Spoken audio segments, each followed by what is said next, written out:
Hello दोस्तों, good morning. Myself Rahul from Lucknow. Welcome to my YouTube channel. दोस्तों, आप सब कैसे हैं? दोस्तों, अगर आप मेरे चैनल पे नए हैं तो रेड बटन दबा के चैनल सब्सक्राइब कर लीजिए, बेल आइकन दबा के नोटिफिकेशन ऑन कर लीजिए, ताकि जो भी वीडियो मैं अपडेट करूं उसका नोटिफिकेशन आपको हर दिन मिल सके और हर दिन कुछ न कुछ आप नया सीख सकें।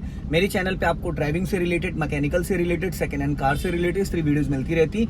अगर आपको करनी है मेरे से बात तो आप मुझे इंस्टा पे फॉलो कर लीजिए, वहाँ पे आपको मेरा कॉन्टेक्ट नंबर मिल जाएगा। आप मुझे फेसबुक पे भी फॉलो कर सकते हैं और आप मुझे स्नैपचैट पे भी फॉलो कर सकते हैं। इन सब जगह लर्निंग टू ड्राइव के नाम से मेरा पेज है। मेरे साथ मेरी स्टूडेंट है जो कि बहुत एक्साइटेड है। Hello ma'am, good morning. Good morning. क्या नाम है आपका? सविता। मुस्कुराइए, आप लखनऊ में हैं। कौन सा डे आज आपको लर्न करने का? Fourth day. फर्स्ट डे से लेके फोर्थ डे में क्या लगता है आपको कितने परसेंटेज अप्रॉक्स आपको ड्राइविंग आ चुकी है? 30-40%। तो थर्ड से फोर्थ डे के अंदर मान लो 30-40%, इसका मतलब आपके days day wise day improvement हो रहा है ना। 15 डेज इनफ है। मैं 10 डेज लगभग अपनी गाड़ी से चलवाऊंगा, लास्ट के 4-5 डेज में आपकी गाड़ी से चलवाऊंगा, क्योंकि गाड़ी आपको चलानी अपनी ही है। ठीक है, अभी आगे से हमें लेफ्ट टर्न करना, तो लेफ्ट का दीजिए सिग्नल ऊपर को। हाँ, और थोड़ा सा ध्यान देने की जरूरत है, क्योंकि हम लोग सिंगल रोड पे चल रहे हैं ना। सिंगल रोड पे थोड़ा हमको अलर्ट रहना होता है। बस सेकंड गियर में चल सकती है गाड़ी, फर्स्ट गियर वहां करना होता है जहां पे गाड़ी को रोक के वापस मूव करना होता है। अभी अपनी गाड़ी लेफ्ट, ये थोड़ा सा ना सविता जी, आप इस लेफ्ट वाले ओआरबीएम को ज्यादा ध्यान दो। आपकी गाड़ी राइट थोड़ी ज्यादा भाग जा रही है, हल्का लेफ्ट दबाओ और दबाओ। और क्योंकि जो राइट में ज्यादा गाड़ी जाएगी ना, तो जो कुछ लोग बाइकर होते हैं जो बाइक वाइक लेके चलते हैं, वो फिर आपको लेफ्ट से ओवरटेक करना स्टार्ट कर देंगे। और हमेशा हमें साइड राइट से देना है। जैसे बाइक वाला राइट से निकला, अगर आप लेफ्ट में जगह छोड़ोगे तो कुछ लोग ऐसे होते हैं जो लेफ्ट से ओवरटेक करते हैं, और जब लेफ्ट से ओवरटेक करेंगे तो सामने उस टाइम में अगर कोई व्हीकल आ गया तो हमारे लिए दिक्कत हो जाएगी। हम बिना देखे लेफ्ट दबाते हैं। अब इसको देना है आपको पासिंग डे पर दो। हाँ, एक बार फिर पास आ जाएगा तब देना, फिर दो। अब राइट वाला पैर तो ब्रेक पे लाओ। मैडम, कर दिया ना कांड आपने पासिंग डे पर दिया। मैंने क्या बोला अभी कि जब भी कोई गाड़ी को आप पास दे रहे हो एज ए बिगिनर, अगर आपको 3, 4, 5 डेज, 6 डेज, 7 डेज हो गए हैं, 10 डेज भी हो गए हैं, तो पैर ब्रेक पे लाने का मतलब ये नहीं सविता जी कि मतलब हमें ब्रेक लेना था, बट पैर हमें ब्रेक पे इसलिए लाना था क्योंकि पैनिक कंडीशन में नए लोगों के साथ हड़बड़ाहट में एक्सीलेटर दब जाता है। तो जब आपका वहां पे पैर ही नहीं होगा तो दबेगा क्या? दबेगा ब्रेक। जब आपका पैर ब्रेक पे होगा, और ब्रेक पे अगर आप बिना क्लच के 10 to 20% ब्रेक लगाते हैं तो गाड़ी आपकी बंद नहीं होगी, इंजन आपका बुझेगा नहीं। इंजन ऑन रहेगा और गाड़ी धीमी होगी, फिर वापस ब्रेक छोड़ोगे तो जैसे कि आप 10 to 20% चलती कार में ब्रेक लगा दोगे तो आपकी गाड़ी रुकेगी नहीं, स्लो हो जाएगी कुछ सेकंड के लिए, है ना। अगर बाय मिस्टेक कहीं से आपसे एक्सीलेटर दब गया तो गाड़ी भाग जाएगी, क्योंकि उस टाइम आपको कोई ओवरटेक कर रहा है या सामने से पास दे रहे हो तो गाड़ी भिड़ने के चांसेस ज्यादा रहेंगे, क्योंकि राइट में 1.5 से 2 फीट का स्पेस होता है। तो ऐसी कंडीशन में जब भी आप किसी गाड़ी को पास दे रहे हो, पासिंग डे पर ब्रेक पे पैर, हल्का सा एक टायर नीचे उतारो, क्योंकि बड़ी गाड़ी है, इनोवा है। बस अब पहले राइट वाला ओआरबीएम चेक करो, पहले मिरर चेक करने के बाद आना है रोड पे।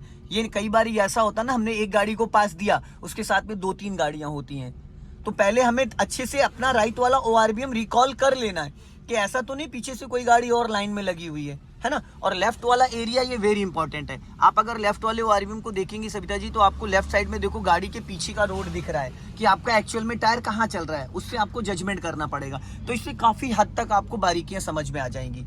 अब जैसे कि सामने से देखो बाइक आ रही है, तो ब्रेक नहीं लेना, पर एक बार ब्रेक पे पैर लेके आओ, गुड, फिर वापस एक्सीलेटर पे ले जाओ, फिर ब्रेक पे लाओ। जब भी इनकेस मैं कह रहा हूँ कोई साइकिल वाला भी आ रहा है ना, क्योंकि आपको यहाँ होना है हैबिचुअल, एक्सीलेटर टू ब्रेक, ठीक है। अब आपको यहाँ से चलना है राइट, तो अभी से हम प्लानिंग करना स्टार्ट करेंगे, देंगे राइट का सिग्नल, दे दिया। अब आप अपना राइट वाला पैर फाइनली ब्रेक पे ले आओ, गाड़ी थोड़ी सी स्लो हो जाएगी, बट रुकेगी नहीं, ये चीज हमेशा। तो गाड़ी लेफ्ट में लेके आओ और पूरा फुल क्लच दबाओ, फर्स्ट गियर में करो हल्के हाथों से। अब वेरी गुड, अब लगाया बढ़िया से। अब क्लच दबाए रहना, छोड़ना नहीं, लॉन्ग हॉर्न पुश करो, बस। अब धीरे धीरे क्लच को रिलीज करो, पूरा नहीं, हाफ। अब बचा हुआ क्लच रिलीज कर दो, क्योंकि रास्ता क्लियर है। पहले स्टीयरिंग सीधा करो, फिर एक्सीलेटर पे पैर ले जाओ। जैसे अभी आपने एक मिस्टेक करी, जैसे आपने पूरा क्लच रिलीज नहीं किया था और स्टीयरिंग को भी पूरी तरीके से सीधा नहीं किया था और एक्सीलेटर पे चली गई, क्योंकि आप चलाती है स्कूटी, तो स्कूटी में ऐसा होता है कि 1% भी अगर आप एक्सीलेटर नहीं लेते तो आपकी गाड़ी 2 कदम भी नहीं चलेगी। अभी स्पीड बढ़ाओ और अब राइट वाला पैर ब्रेक पे लाओ, क्लच दबा के सेकंड गियर, वेरी गुड। अब पहले क्लच छोड़ो, पहले पूरा क्लच रिलीज हो जाए, फिर आप एक्सीलेटर पे पैर ले जाओ, क्योंकि जब आप क्लच को रिलीज कर दोगे उसके बाद ही एक्सीलेटर का वर्क होता है। अगर उससे पहले आप एक्सीलेटर देने लगते हो क्लच दबाए दबाए, तो कहीं ना कहीं जाने अनजाने में हमारी कार की क्लच प्लेटें खराब होती हैं। तो ऐसे में क्या है ना, जब हम पूरा क्लच रिलीज कर दें उसके बाद ही, क्योंकि फर्स्ट एंड सेकंड गियर में अगर आप एक्सीलेटर नहीं भी लेती है ना तो भी कोई दिक्कत नहीं आती है। फर्स्ट और सेकंड गियर में अगर आपने सपोज एक्सीलेटर 1% भी नहीं लिया तो भी आपको दिक्कत नहीं आएगी, क्योंकि फर्स्ट गियर की 10 to 20, सेकंड गियर की 20 to 30। तो फर्स्ट गियर में 10 माइनस में गाड़ी विदाउट एक्सीलेटर चलती है, सेकंड गियर में 10 to 20 माइनस 10 से 15 की विदाउट एक्सीलेटर गाड़ी चलती है। तो हर जगह में एक्सीलेटर की नीड नहीं होती, तो ये चीज अपने माइंड से निकाल दीजिए। लेकिन जो लोग टू व्हीलर चलाते हैं पहले से सालों से, तो वो जब कार सीखते हैं तो उनके माइंड में ये डाउट बना रहता है। आप कितने साल से स्कूटी चला रही है? हल्का राइट दबाओ, राइट।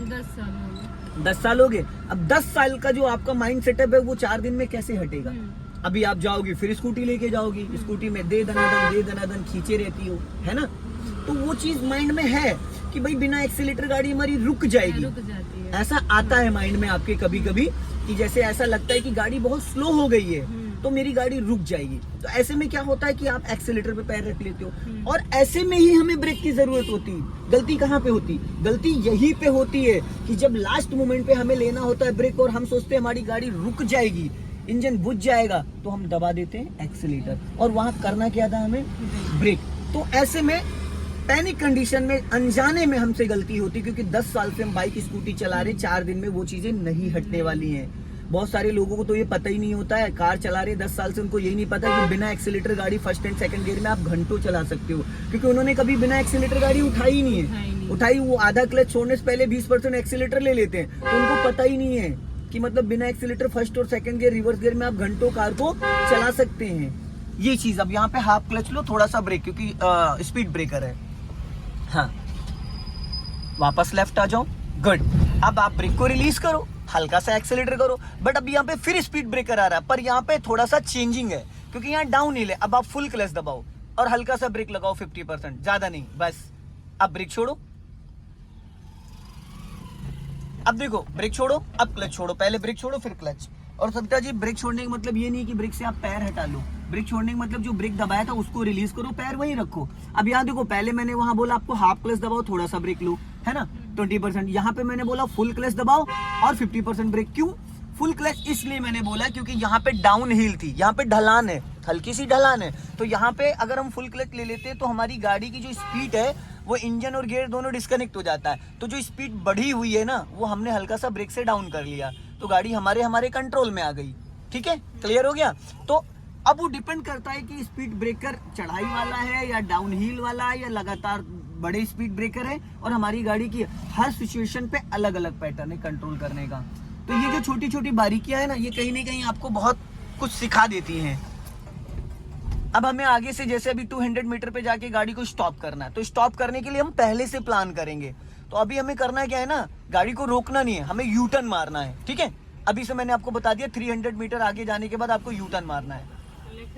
अभी सीधा चलते रहो, अभी लेफ्ट करोगे तो ये बाइक वाला निकल लेगा, फिर हल्का राइट रखो, राइट राइट। हाँ, देखो कितना क्लोज कर दिया, मेरे बोलने के बाद भी आपने बहुत ज्यादा सटा दिया था। लॉन्ग हॉर्न पुश करो। हाँ, अब आगे पुल से यू टर्न मार के आना, राइट रखो हल्का, और अब इसको करो फर्स्ट गियर में क्लच दबा के। अब वेरी गुड, राइट दबाओ थोड़ा। हाँ बस, वापस लेफ्ट आओ, क्लच को रिलीज करो। क्लच गलत जगह से दबाती हैं सविता जी, गलत जगह से दबाती हैं, टो से दबाना है, आप तलवे से दबाती, चलने दो धीरे धीरे। हाँ, और लेफ्ट आओ। अब राइट का इंडिकेटर दो, आप दे दिया, राइट वाला फाइनली ब्रेक पे पैर लाओ, जितना लेफ्ट सटा सकती हो। हाँ, अब बस हल्का राइट रखो, ने मलबे पे जा रही है राइट, बस। हाँ, अब लेफ्ट आओ, वापस लेफ्ट आओ, लेफ्ट आओ, पहले लेफ्ट और लेफ्ट और लेफ्ट, स्टीयरिंग सही पकड़ो। अब राइट का इंडिकेटर दो, अब 90 डिग्री से घुमा दो स्टीयरिंग, फटाफट फटाफट फटाफट फटाफट फटाफट, जाने दो धीरे धीरे, चलो चलो चलो, गुड गुड गुड। अब सीधी करो, सीधी करो, और ब्रेक पे पैर रहेगा, ब्रेक पे ही पैर रहेगा। तो दोस्तों, आपने देखा आज सविता जी ने बहुत गजब गाड़ी चलाई, मुस्कुराई, आप लखनऊ में है, और ऑसम 10 डेज बाद मैं आपकी गाड़ी निकलवा दूंगा। बस इसी तरीके से आप थोड़ा वीडियोस को ध्यान देती रहिए, हल्का लेफ्ट आइए गाड़ी लेके, बस वीडियोस को देखिए, छोटी छोटी बारीकियों को समझने की कोशिश करिए, सीधा जाना है आगे बढ़ा के। जितना ज़्यादा आप वीडियोस को रिकॉल करेंगे, आपके डाउट्स क्लियर होते जाएंगे और मैं यहाँ प्रैक्टिकल में सारी चीजें क्लियर करा दूंगा। तो दोस्तों जय हिंद, वंदे मातरम। मुस्कुराते रहिए, हंसते रहिए, आपका दिन शुभ हो।